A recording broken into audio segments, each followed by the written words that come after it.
My name is Doug for the Full Earth Workshop. Today, we take one of these small Coke can RC micro cars and we turn it into a time machine. Probably just like you, I've really been a fan of the DeLorean in all the Back to the Future movies, and that DeLorean time machine really doesn't exist in a micro RC, so we're going to build one today. These micro RC units are really inexpensive, under 20 bucks. You can find them on eBay, you can find them on Amazon. On these things, you're not paying for all that highfalutin stuff that you find on the expensive RC cars. This is 27 megahertz, and it's not proportional steering or it's not proportional speed control. Hey, what do you expect for under 20 bucks? But look, the lights work, the tail lights work. Very cool. There's even rubber included on the rear tires, give you a little bit of gription. For a three-dimensional reference, we're going to use this one pretty good. It's a 1/64th scale Hot Wheels car. This metal Hot Wheels body won't fit on the chassis, but we're going to use metal anyway, Metal Earth. We're going to kit bash this thing. We're going to try to use some of the parts in different ways and make it fit this chassis. This particular Hot Wheels DeLorean is a special edition, and I know there are some collectors that say, hey man, leave it in the box, but what fun is that? We got to take it out and play. Did I say play? We have to take it out and inspect it. Now, you would think that this metal finish is something that can't be replicated any other way or any other way that's better, but actually the Metal Earth version of it is infinitely better because it actually looks like stainless steel, which the original DeLorean was made from. It's much thinner, so we'll be able to pack a little bit more under the hood in RC equipment.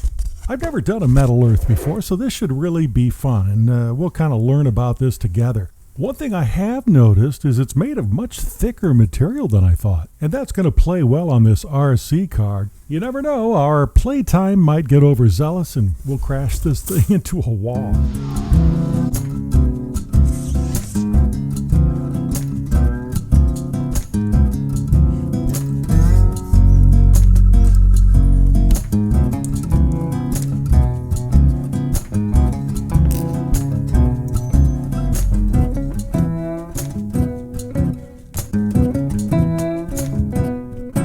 The miniaturization of this micro RC car is pretty impressive. Look, everything put down onto a single circuit board. Everything is reduced to as small as they can, and even the motor is tiny. Let's jump into the build now and take a look at these different frets. There are 3 frets to this kit. Now, I found the best way to release these small parts is to use a fingernail clipper. It seems to work even better than some of the metalworking tools that I have. We're going to start with the wheel inserts, which fit perfectly onto the micro RC car. We're using some CA glue and just bending them slightly to fit in that concave surface. A little bit of zip and they stick very nicely. One thing I think I would do now in retrospect is take off the rubber wheels on the back so they don't get messed up. Now, after I get done gluing these on, I'm going to make sure that I go back and touch up this little area because you can see a slight notch there. That is really not the best. We're going to put this on the back, and you'll notice that these actually fit beautifully. They're going to match the stainless steel look of the Metal Earth car. Good news, we see that everything is rolling smoothly, and we're ready to move on to putting together the stainless steel body. I'm really impressed by these Metal Earth cars. The parts are beautifully done.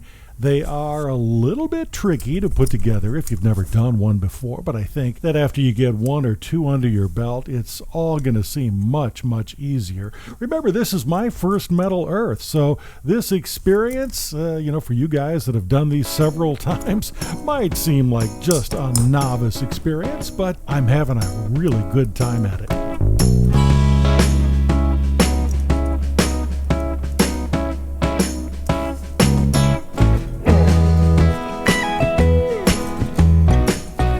As we have the main parts of the body together, something is a little bit wrong with matching it to the chassis. You can see that the wheelbase is way too long for the DeLorean. Now this kind of creates an interesting problem. Normally I would think of maybe cutting the chassis itself, but that's really not going to work because the chassis is used to snap on to the Charger. So we're going to have to reduce the wheelbase on the body and then make it look like it was supposed to be that way.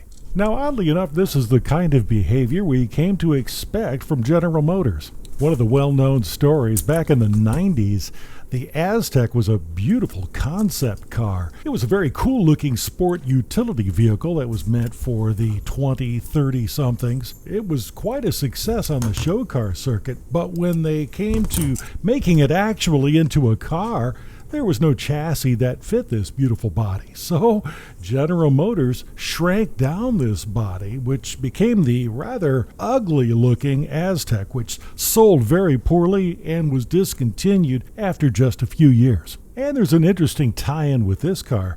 John DeLorean was an executive for General Motors before he broke away to do the DeLorean. So maybe in a sad, honorable way, we'll try to shrink this down and make it work. The real trick is going to be how to cut this door and still make it look like it's not too unusual. The front and the rear will remain the same. We are taking out the front headlights because, as you remember, on the chassis we do have headlights. We're going to make sure the taillights can shine through also. Well, let's try not to waste the beautiful underbelly of the Metal Earth car. Let's put it to use on the chassis of our RC car. It's going to take quite a bit of trimming, and we're going to have to watch out for the little connector where you charge the battery. This is going to be a really good way to pop up the underside. We're going to finish our DeLorean mods and race this thing in our next episode. Take some time and subscribe. We'll catch you next time.